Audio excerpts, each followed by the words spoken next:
का स्वदेशी उत्पादन 70 लाख टन बढ़ाने के लिए 6 उर्वरक संयंत्रों का उद्धार किया जा रहा है। FCIL के गोरखपुर, सिंदरी, तलचर और रामागुंडम संयंत्र, HFCL की बरौनी इकाई और BVFCL की नामरू फोर्थ। सोने पर सुहागा ये है कि देश में अब बनेगा सिर्फ नीम लेपित यूरिया, क्योंकि इससे होगा किसानों का फायदा ही फायदा। अनाज का उत्पादन 10% तक बढ़ेगा। बढ़ेगी 10 से 15% नाइट्रोजन क्षमता।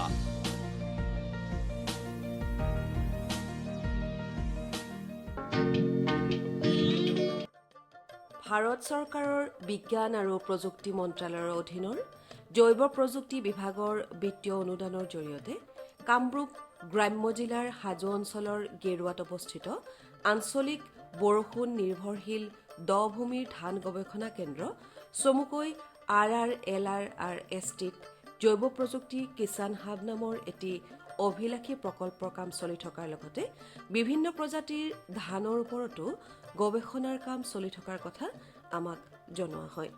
এই গৱেষণা কেন্দ্ৰটিৰ মূল লক্ষ্য হ'ল অসমৰ বিশেষভাৱে দ ভূমি অঞ্চলৰ কৃষিজীৱী পৰিয়ালৰ অৰ্থনীতি আৰু সামাজিক দিশৰ উৎকৰ্ষ সাধন। ইয়াৰ লগতে এই গৱেষণা কেন্দ্ৰটিৰ মূল কেইটামান অধিদেশ হ'ল এনেধৰণৰ: নামনি অসমৰ কৃষিজীৱী পৰিয়ালৰ প্ৰাকৃতিক দুৰ্যোগ আদিত মূলতঃ বানপানীক জোৰ মাৰিব পৰাকৈ নতুন কৌশলৰ অনুসন্ধান আৰু সম্প্ৰসাৰণ, নতুন জাতৰ ধানৰ অনুসন্ধান পৰীক্ষণৰ লগতে ধান সাঁচতীয়াকৰণ আৰু বিস্তাৰ সাধন, উন্নত মানৰ ধান আৰু বিভিন্ন প্ৰাকৃতিক আপদতো জোৰ মাৰিব পৰাকৈ বহনক্ষম জাতৰ উদ্ভাৱন আৰু দ ভূমি অঞ্চলত এই নতুন জাতৰ প্ৰচলন। নামনি অসমৰ জলবায়ু আৰু পৰিৱেশৰ লগত খাপ খোৱাকৈ ধানৰ কৃষি প্ৰণালী প্ৰস্তুতকৰণ আৰু ধান খেতিৰ বাবে এক বহনক্ষম যান্ত্ৰিকীকৰণ, ধান খেতিৰ বাবে খেতিয়ক, পথাৰ কৰ্মী, সম্প্ৰসাৰণ কৰ্মী আৰু অনুসন্ধান পিপাসু ব্যক্তিৰ শৈক্ষিক প্ৰণালীৰ সম্প্ৰসাৰণ।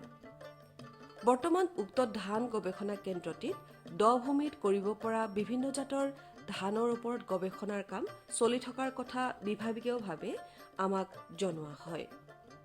বিভিন্ন প্ৰজাতিৰ আৰু বিভিন্ন পৰিৱেশত কৰিব পৰা ধানৰ ওপৰত চলি থকা গৱেষণা সম্বন্ধে এই আঞ্চলিক বৰষুণ নিৰ্ভৰশীল দ ভূমিৰ ধান গৱেষণা কেন্দ্ৰটিৰ প্ৰধান বিজ্ঞানী তথা প্ৰভাৰী ডক্টৰ ৰূপাংকৰ ভাগৱতীয়ে আমাৰ আগত এইদৰে কয়। ভাৰতীয় জৈৱিক প্ৰযুক্তিবিদ্যা বিভাগক আঁচনি প্ৰস্তুত কৰি দিছিলোঁ আৰু সেইখন তেখেতসকলে অনুমোদন কৰাৰ কাৰণে মই তাৰ মুখ্য বিজ্ঞানী হিচাপে কাম কৰি আছোঁ আৰু সেই আঁচনিৰ অধীনত মই 3খন জিলাত বৰপেটা, বাক্সা আৰু দৰঙত এই আঁচনিখন ৰূপায়ণ কৰিছোঁ। এই যিখন আঁচনি তাৰ মূল উদ্দেশ্যটো হৈছে কৃষকসকলক আমাৰ যিবিলাক বৈজ্ঞানিক পৰীক্ষা নিৰীক্ষাৰ ফচল হিচাপে আমি উৎপাদন কৰোঁ, ধানৰ জাত হওক বা হাঁহ কুকুৰাৰ পৰা আৰম্ভ কৰি সকলোবিলাক কৃষকৰ পথাৰত পৰীক্ষা কৰি চাবলৈ যে আমাৰ উৎপাদিত হেৰিবিলাকে কৃষকৰ পথাৰত কেনে ৰূপ লৈছে বা কৃষকসকল উপকৃত হৈছে নে নাই সেইখিনি চোৱাৰ কাৰণে আৰু লগতে নতুন নতুন যিখিনি তথ্য আৰু প্ৰযুক্তিগত কৌশল উদ্ভাৱন কৰা হয় সেইখিনিক কৃষকৰ লগত পৰিচয় কৰি দিয়া, তেখেতসকলক গ্ৰহণ কৰে নে নাই, তেওঁলোকৰ কৃষকসকলৰ কি সুবিধা আছে সেইখিনিও বুজ লোৱা। গতিকে এই বিভিন্ন বহল পৰিসৰত এই আঁচনিখন প্ৰয়োগ কৰি আমি কৃষকসকলৰ লগত ভাৱৰ বিনিময় কৰিবলৈ আৰু আমাৰ যিবিলাক গৱেষণা পথাৰতে থকা কিন্তু পাইপলাইনত আছে, ধৰি লওক কাইলৈ পৰহিলে তেখেতসকলৰ ওচৰলৈ আগবঢ়াই দিম, গতিকে সেইবিলাকো তেখেতসকলে চালে তেখেতসকলৰো আমি ফিডবেকটো ল'ব পাৰোঁ। তেখেতসকলৰ মানে প্ৰয়োজন কোনটো জাত তেখেতসকলে পচন্দ কৰিছে। যেনেকৈ এতিয়া আমাৰ ফাৰ্মাৰ চাইণ্টিষ্ট ইণ্টাৰেকশ্যন হৈছিল মুখামুখি, তেখেতসকলৰ প্ৰশ্ন আমাৰ উত্তৰ।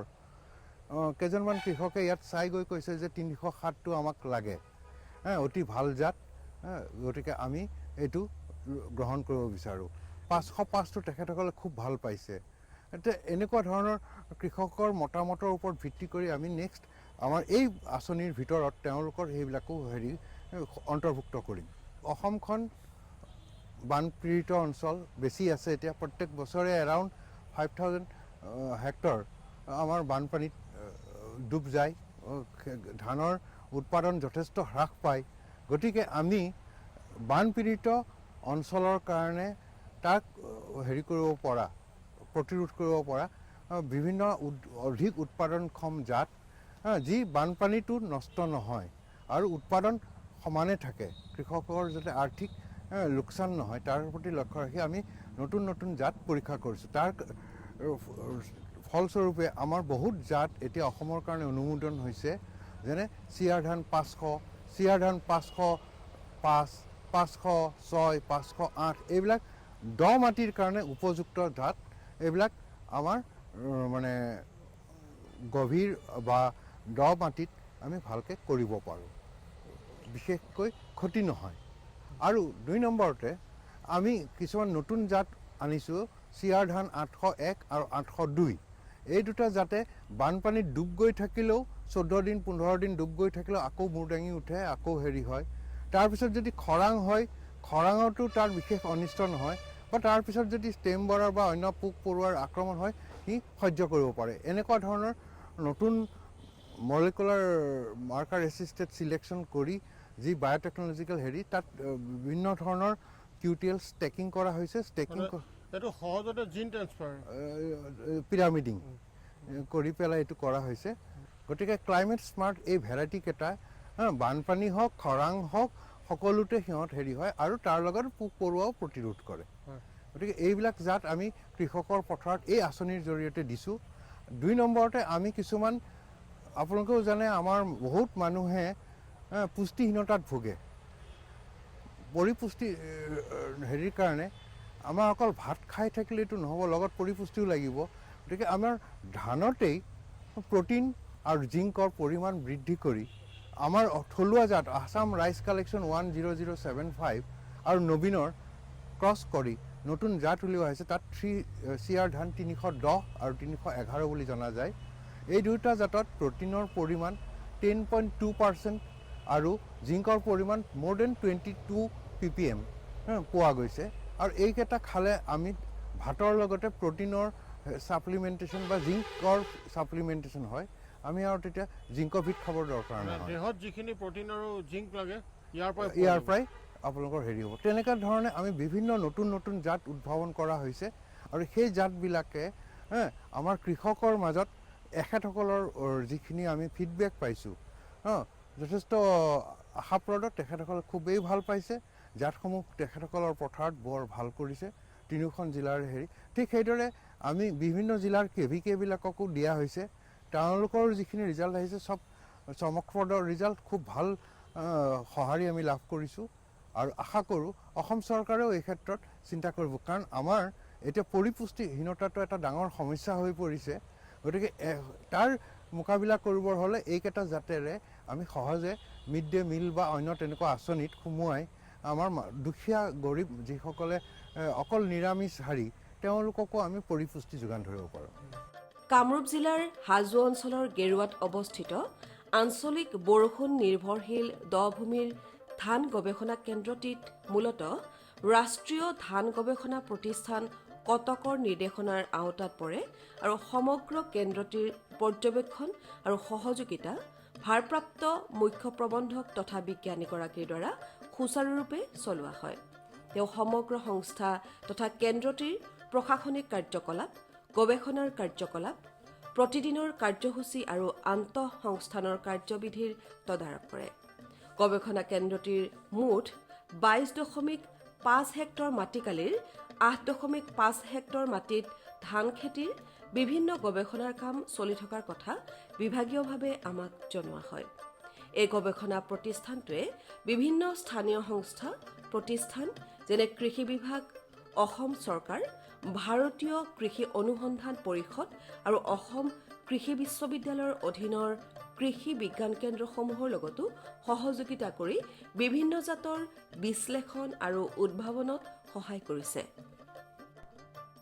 উক্ত গৱেষণা প্ৰতিষ্ঠানটিত ধানৰ ওপৰত চলি থকা বিভিন্ন গৱেষণা সম্বন্ধে বাক্সা কৃষি বিজ্ঞান কেন্দ্ৰৰ প্ৰধান বিজ্ঞানী আৰু মুৰব্বী ডক্টৰ উৎপলজ্যোতি শৰ্মাই আমাক এইদৰে জানিবলৈ দিয়ে।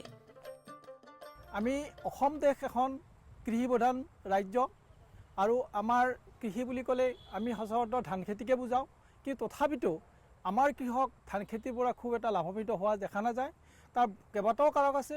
বিশেষকৈ আমি যদি মাটিৰ স্বাস্থ্য সম্পৰ্কে অলপ আলোচনা কৰোঁ, ধানত প্ৰয়োগ কৰিবলগীয়া সাৰৰ বিষয়ে আলোচনা কৰোঁ, তেতিয়া সেই কথাবিলাক পুংখানুপুংখে আলোচনা কৰিব পাৰি। বিশেষকৈ আমাৰ কৃষকসকলে ধান খেতিত সাৰ প্ৰয়োগ কৰে সঁচা কথা, কিন্তু তেওঁলোকে যধে মধে যেতিয়া তেতিয়াই যিকোনো পৰিমাণত ধান প্ৰয়োগ কৰা সাৰ প্ৰয়োগ কৰাৰ ফলত আমাৰ কৃষিৰ উৎপাদন কমি আহিছে। আমি আচলতে কৃষি বিজ্ঞান কেন্দ্ৰ বাক্সা এই RRS গেৰুৱাৰ লগত তেখেতসকলৰ দুবছৰীয়া এখন আঁচনি এখন আছিলে, বায়'টেক কিষাণ হাব। সেই কিষাণ হাবৰ জৰিয়তে আমি বাক্সা জিলাৰ 5খন গাঁও আমি নিৰ্বাচিত কৰি তাৰ প্ৰায় প্ৰতি ঘৰ কৃষকে এখেতসকলৰ ইয়াত উৎপাদিত হোৱা ধানৰ বীজ আমি তাত পৰীক্ষামূলকভাৱে ৰোপণ কৰিছিলোঁ। কৃষকসকল সঁচাকৈ মানে উৎফুল্লিত হৈছে এই ধানৰ বীজ উৎপাদন দেখি। ইয়াৰ উপৰিও এখেতসকলৰ পৰা আমি হাঁহ আৰু মুৰ্গী পালনৰ ক্ষেত্ৰত এই 5খন গাঁৱত আমি বিভিন্ন জাতৰ হাঁহ বা বিভিন্ন জাতৰ মুৰ্গী দিছিলোঁ। তেখেতসকল সঁচাকৈ আনন্দিত আৰু তেখেতলোকে তাৰ পৰা যি মুৰ্গী পালন কৰি কণী পাইছে, সেই কণীৰ পৰা তেওঁলোকে আকৌ পোৱালি উৎপাদন কৰি ভাল এটা ভৱিষ্যতে এটা ভাল ব্যৱসায় দিশত আগবাঢ়ি আহিছে। ইয়াৰ উপৰিও এটা মানে যিটো আমাৰ বৰ্তমান আমি যিটোৰ বিষয়ে বেছি আলোচনা কৰোঁ, সেইটো হৈছে সমন্বিত কৃষি পদ্ধতি। তেখেতসকলৰ জৰিয়তে আমি সমন্বিত কৃষি পদ্ধতিৰ ব্যৱস্থা কৰিছোঁ, অৰ্থাৎ পুখুৰীৰ লগতে কেনেকৈ গাহৰি পালন, মুৰ্গী পালন, হাঁহ পালন বা পুখুৰীৰ লগতে কেনেকৈ পুখুৰীৰ পাৰত আমি শাক পাচলি ৰোপণ কৰিব পাৰোঁ, পুখুৰীৰ চাইডে চাইডে কেনেকৈ আমি নেমু টেঙা ৰোপণ কৰিব পাৰোঁ বা কিবা আমি কলৰ খেতি কৰিব পাৰোঁ। এই তেনেকুৱা ধৰণৰ আমাৰ যিটো সমন্বিত কৃষি ব্যৱস্থা, এই যিটো কৃষি ব্যৱস্থাই অতি কম ঠাইতে কৃষকজনক অধিক উৎপাদনৰ ফালে আগবঢ়াই লৈ যাব পাৰে।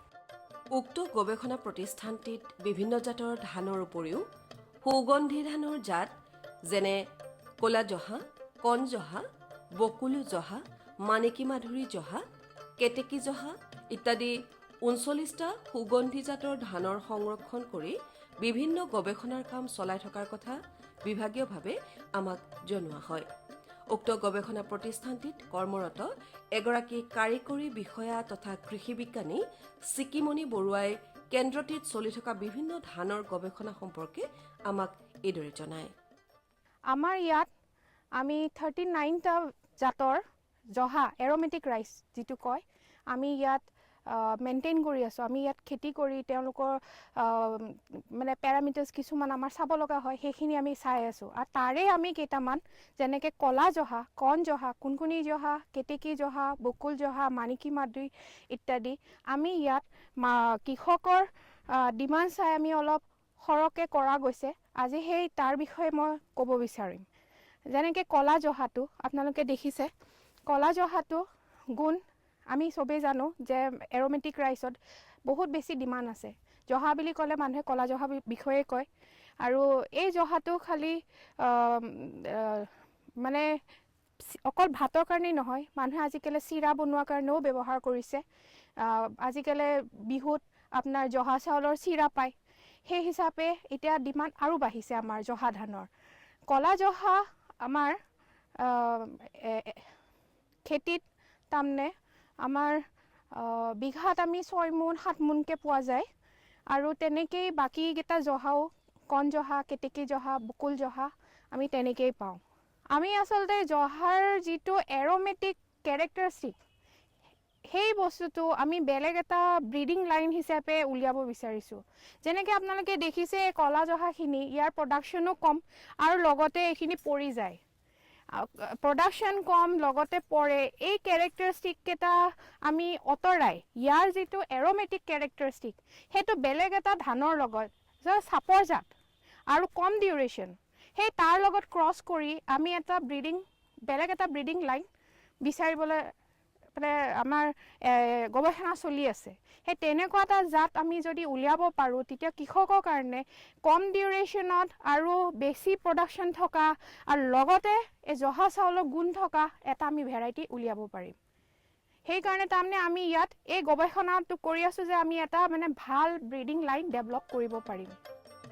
এই আঞ্চলিক বৰষুণ নিৰ্ভৰশীল দ ভূমিৰ ধান গৱেষণা কেন্দ্ৰটিয়ে অসম চৰকাৰৰ কৃষি বিভাগৰ কৰ্মৰত বিষয়া কৰ্মচাৰীসকলৰ লগত সহযোগিতা কৰাৰ লগতে প্ৰশিক্ষণ, আলোচনা চক্ৰ আৰু মত বিনিময় অনুষ্ঠানৰ জৰিয়তে কৃষকসকলকো বিভিন্ন তথ্য প্ৰযুক্তিৰ কাৰিকৰী জ্ঞান দিয়াৰ ক্ষেত্ৰতো সময়ে সময়ে পদক্ষেপ গ্ৰহণ কৰি অহা দেখা গৈছে। বাক্সা জিলাৰ বোনবাৰী গাঁৱৰ এজন প্ৰগতিশীল অভিজ্ঞ কৃষক খগেন বড়োৱে উক্ত গৱেষণা কেন্দ্ৰটিৰ পৃষ্ঠপোষকতাত চলি থকা জৈৱ প্ৰযুক্তি কিষাণ হাব নামৰ প্ৰকল্পৰ জৰিয়তে পোৱা উন্নত কাৰিকৰী জ্ঞান, দিহা পৰামৰ্শৰ সম্বন্ধে আমাক এইদৰে জনায়। কিবিকেৰ পৰা আমাক শিকাব যায় আৰু এগ্ৰিকালচাৰৰ পৰা আমি শিকি লওঁ। তাৰমানে দুনো পক্ষে আমাক শিকাই আছে, তাৰমানে ট্ৰেইনিঙো লোৱা হৈছে। ইতিমধ্যে আমি নাৰ্চাৰীৰো ট্ৰেইনিং লোৱা হৈছে। মুঠতে যিকোনো বস্তু এটা হেৰি হ'লে তাহাঁতে আমাক পৰামৰ্শ দিয়ে আৰু আমি ফোনৰ নম্বৰ আছে। ইতিমধ্যে আজি 5 মাহৰ আগত আমাৰ এগ্ৰিকালচাৰ ডিপাৰ্টমেণ্টৰ অল আছামৰ বিনোদ চেচন ডিৰেক্টৰ, সিও বেছি দিন হোৱা নাই মোৰ ঘৰত যাই আহিছে। আৰু বাক্সা ডিষ্ট্ৰিক্টৰ ডিচিও যাই আহিছে। তাৰমানে মোৰ কেনেকুৱা খেতিয়ক সেইটো তাৰমানে হেৰি কৰি আহিছে আৰু মোৰ চলাৰ তলাৰ চব আছে। তাৰমানে চলাৰো পাইছোঁ মই চৰকাৰৰ পৰা ছাবচিডিত। গাড়ী চাড়ী আছে আমাৰ এই সমবায়তে আছে গাড়ীখিনি। কি গাড়ী? ট্ৰেক্টৰ আছে আৰু মালটানা আছে। মানে এইটো কাষ্টম হায়াৰিং চেণ্টাৰ, তাৰমানে তাৰপৰা কৃষকে ভাড়া ল'ব পাৰে? কৃষক নহয়, আমাক বিনা পইচাতে দিছে মালটানাখন আৰু ট্ৰেক্টৰটো ছাবচিডিত দিছে। আচ্ছা, এই আপোনাৰ পৰিয়াল কিমান আছে? মোৰ এতিয়া মোৰ পৰিয়াল 5টা, ল'ৰা ছোৱালী 3টা, আমি আৰু ফেমিলি আৰু মই 5টা। ল'ৰা ছোৱালী কিমান ডাঙৰ? এতিয়া ডিগ্ৰীত পঢ়ি আছে ডাঙৰটো, এটাটো 9ত পঢ়ি আছে, এটাটো হেৰিত পঢ়ি আছে 7ত পঢ়ি আছে। আপোনালোকৰ ঘৰৰ খেতিখিনি আপুনিয়ে চায়নে আৰু ল'ৰা ছোৱালী মানে ল'ৰাহঁতেও সহায় কৰে? সময় গোটেইহে কৰিব দিওঁ মই ল'ৰাকেইটাক, কিন্তু আমি পৰিবাৰ লগতে দুটাই পৰাপক্ষত যুঁজো। তাৰমানে এতিয়া কেৰেলা বা পটল ছিঙবা লগা হ'লে ৰাতিপুৱাই 4টাতে উঠবা লগা হয়। সেইটোতো ল'ৰা ছোৱালীক উঠাই নিবা নোৱাৰোঁ নাই ৰাতিত, সেইটো আমি বুঢ়া বুঢ়ীয়ে যাব লগা হৈ যায় আৰু মাৰ্কেটত ধৰিব লগা হৈ যায়। কামৰূপ জিলাৰ হাজো অঞ্চলৰ গেৰুৱাত অৱস্থিত আঞ্চলিক বৰষুণ নিৰ্ভৰশীল দ ভূমিৰ ধান গৱেষণা কেন্দ্ৰটিত ৰূপায়িত হৈ থকা জৈৱ প্ৰযুক্তি কিষাণ হাব নামৰ প্ৰকল্পটিৰ লগতে বিভিন্ন গৱেষণা প্ৰলব্ধ ফলাফল, বিভিন্ন বিষয়ৰ উন্নত কাৰিকৰী প্ৰশিক্ষণ, কৃষি বিজ্ঞানী আৰু কৃষকৰ মত বিনিময় অনুষ্ঠান ইত্যাদিৰ জৰিয়তে কৃষকসকলে উন্নত কৃষি প্ৰযুক্তিসমূহ পথাৰত ৰূপায়িত কৰাত সহায়ক হ'ব।